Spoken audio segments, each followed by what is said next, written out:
Wonder what it sounds like open manifold. Let's find out.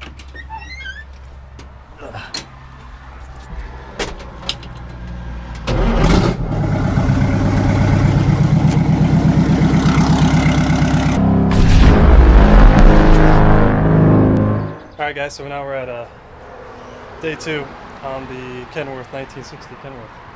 So basically all I've done is gone through and just shot it really quick with some red primer. I tried to restore the grill. I mean, restore is a strong word, right? Like, I knew it wasn't going to bounce back. But I did use some of the aluminum foil and you know, the vinegar and Coca-Cola. Coca-Cola and vinegar, they both did about the same job. But I mean, a lot of this came off right here. Got just threw the emblem on there, and then I shot the bumper black, just to kind of just see how it looks. You know what I mean? It's not anything that's necessarily permanent. Just shot the other side as well with the red primer. Probably gonna remove these marker lights, and then I went ahead and had my employee. Thank God for employees, right? Start and saws all off the back of the frame. So it's a rough cut. Don't judge it. It'll be cleaned up a lot. That's the remaining frame around. That sucker is a tank, man, for being aluminum. But they doubled up. You can see there's two layers of steel here, quarter inch, and a half-inch aluminum, which is probably a little overkill considering, you know, this is not going to hold a lot of weight right here. But that's how they did it. So went ahead and sawzalled off both of those. It took about an hour a side, so about 2 hours of work. Next step is I want to painfully, very painfully, cut off each one of these rivets and get this angle iron off of here. Which I might put my employee on that too, because I got a whole bunch to do here at the shop, and you know, keeping him busy is always a good thing. So he's going to start cutting that probably today. I got some tires coming. I have a whole exhaust system coming. Again, I don't know how much I've really shown, but this is the rear 4-speed right here. This is still working. Everything is perfect on it. I'm going to rebuild these joints. These joints definitely need some help. When they stretched the frame, they added these pieces of steel, which I'm probably going to remake this rod entirely to make sure that it's, you know, actually lining up correctly. Get these drive shafts off and fully rebuilt. The main thing is this exhaust. This exhaust is killing me.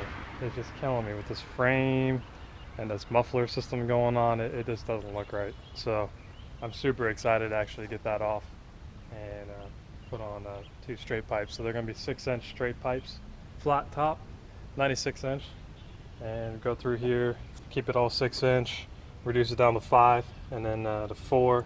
And I'm going to build a whole custom exhaust. Get rid of this flex pipe. This flex pipe stuff, it's not the best. It definitely is leaking all over the place when you fire it up. Doesn't sound terrible considering. And of course, you know, Detroit's leaking a little oil on the ground. The one side, that's my fault. I had the valve cover off and forgot to tighten it down all the way. So yeah, it's kind of where it's at. Nothing major, but you know, it's just little steps, one step at a time. The coolest thing, I think, is I found old license plates that my dad had from different states, and I'm actually going to put them across the front here. I mean, I don't know if you guys noticed, but I'm a big fan of the dual truck, the Peterbilt dual truck. I know this is not a Peterbilt. I know this is Kenworth. It's not even the right year or anything, but that dual truck look, this sort of has the dual truck look, I think. So I'm going to sort of do my own thing mixed with the dual truck. That's sort of what I'm going for. Like, it's going to be a little fresher looking than probably the dual truck. Dual truck was very, really, you know, patina rust across the whole thing, and there wasn't a piece of chrome on it, I don't think. But this one's going to be a little bit different. I figured just copy how it had all the license plate across the front bumper. That'd be kind of neat. So that's kind of where it's at. Do have new batteries in it. Quick jumper wires. These guys are for the starter solenoid. That's just how the previous guys set it up. So definitely going to get a painless wiring kit and completely rewire the truck from the front end to the back end. I mean, do race cars every day, right? This is cake work on wiring. I mean, there's a couple headlights, turn signals, brake lights once I get the light bar in the rear, hook up the ignition and that kind of thing in the front. So it's not going to be bad. It's going to be pretty fast. And I'm thinking about changing the fuel tank out Having to decide if I want to go gloss black or polished. The frame is going to be gloss black. I'm going to media blast it. Actually, it might be satin black. Probably go satin black on the frame. And I'm thinking about putting a metal cover across the full length. I don't know. What do you guys think? Cover it up or leave it open? Interesting thing I can't quite figure out. Maybe some of you guys can tell me. It's got a huge clearance right here. This one makes sense, you know? You got probably about 6-7 inches there. But why in the world does it have a clearancing for this? I mean, we're talking 16, 18 inches. There's no way that I would ever, I don't care how much weight you put on this thing, the torsion bar suspension, even if it bottomed out right there, you can kind of see where it's mushroomed a little, where it hit that frame.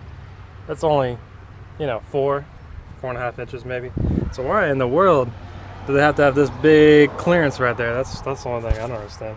It's a little confusing to me. It'd be a lot stronger to put a straight piece of aluminum across the bottom, you know, not have that open channel like that where it's flexing. Got a cracked one in the back here. Again, not the end of the world. I could refabricate an aluminum one, or even replace it with a steel. I haven't really decided what direction. People say just weld it. I don't really want to weld that. I mean, I could, but this is some old aluminum. Looks like it's already been welded once before. I can see a little weld puddle right here, and it's starting to crack on this side. So I think it's just time to retire that. Got new brake chambers coming. Got new air lines coming. Got to redo all the air lines, the exhaust, and the main thing is I need to get it out of gear. So it's still stuck in gear in the main transmission, the one up front. And I pulled the shifter out. No luck on jamming it there. So I'm going to have to go a little deeper. I'm going to have to pull off the exhaust. And once the exhaust is out of the way, then actually it can get room to the main transmission housing. I'm going to pull the tower first, see if I can't unjam it. But I have a feeling two forks are jammed at the same time. He said he was stuck in the mud. You know, you're moving around with a sloppy shifter. Chances are sometimes you get it where it can just kiss both forks and get them both in gear at the same time and jam it. That happens even in cars that I work on. So I'm hoping to do just such a stout, basic, huge 4-speed. That's just two forks jammed together, and I can take that tower off and pop it out of gear. That'd be a huge accomplishment. I'm going to try to tackle that maybe later today after I build a couple motors. Because it'd be neat to actually be able to move this under its own power. That's really all stopping it. It's stuck in gear. The brakes aren't working that great either, but I'm not going to like drive it on the road, obviously. So yeah, that's kind of where it's at right now. And I'll probably update it once I get it out of gear and some more parts start arriving. Here is the next step we got going on. Right back in there is the shift tower. You can see the bolts right there. It's blocked by this exhaust, which is basically the downpipe. So I started loosening this clamp right here, and I'm hoping it's gonna be a little tight squeeze to get that clamp back there. Once I get those out, then I can kind of start pulling it through. Anyway, this is the side that appears to have a bad cylinder in it. You can see all this oil dripping. Definitely has one that's pumping some oil.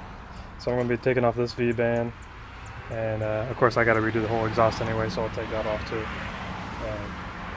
Then to start seeing what cylinder has got an issue. Have to do an in-frame, I'm sure. I'm hoping to milk it just for a little while though. V-bands probably haven't been off a very long time. Oh yeah. Ain't that too terrible. This side also hasn't seen the light of day in quite some time.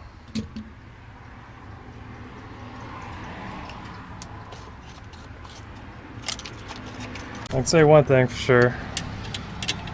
This truck doesn't have any rust on it. All these bolts, super free. Advantage from being from New Mexico. You don't have to worry about the Ohio salt. I mean, normally something like this, if it was from Ohio, we would not be having a little hand wrench take off these nuts. I'd be cut off wheeling every single one. So, got the exhaust off most of the way. Had the saws all off piece, but you got the tower full exposed there. And over here. So got that off. see the motor's leaking quite a bit, but the tower is fully exposed. Now you can unbolt the tower and try to get this sucker out of gear. Wonder what it sounds like open manifold. Let's find out.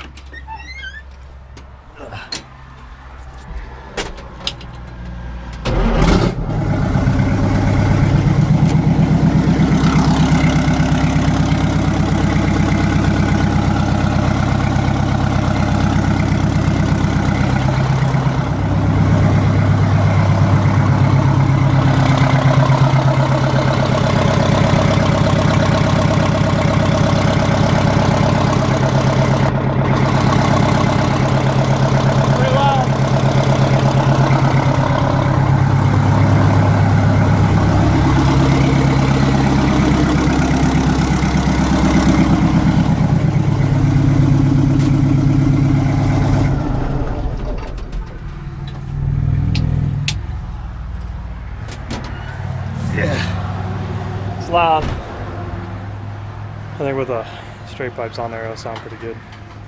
So I'm gonna get working on pulling this tower off now. All right. I don't know if you guys can see it, but I got the tower off. Flashlight. There it is. Looks like it's just the center one just popped forward. I think this little guy right here just slid out. Probably from where, maybe. So I'm going to try to pop that in there and see how it does, but I think that'll take care of it. Got the shift tower off. A little windy in here, but a whole bunch of water came out of there. It's freaking nasty. You can see the actual shift fork here. We got that free play, but even bigger problem is look how much free play that has. So between these two, that rocking and that guy moving up and down, it actually popped out of its cup. And of course you can see this is pretty worn too. That wear right there should be that dimension straight down, so we got some wear. Sure I can repair that too, add up some weld and smooth it.